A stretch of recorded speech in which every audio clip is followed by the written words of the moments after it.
Awtul ذي مقرقر. Le lièvre et les grenouilles. Jean de La Fontaine.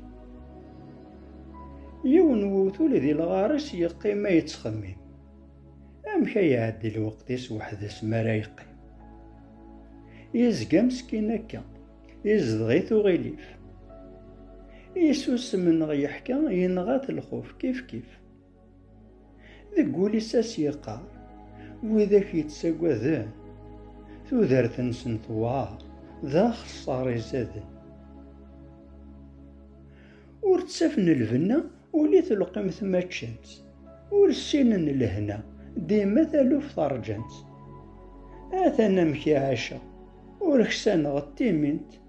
ولا دي الصمت صغيرة قالني ولينت ديما يقار ولا بركة كي تسو الكلوف ماني نكور ولا امكارات تسوغ الخوف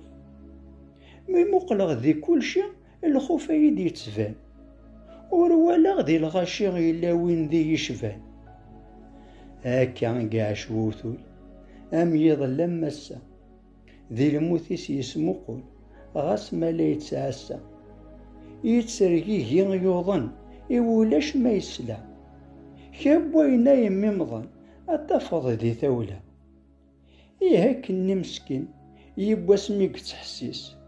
وسن ذا شو يغلين ذي صوال حري ذي سيس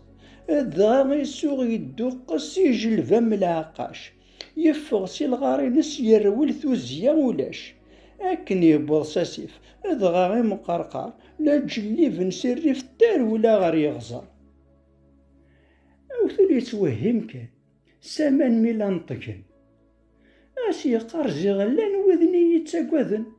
المي توري فهمو حقرا كان يمانيو أصد صح تساقوذن إلا نويا ضك ثريو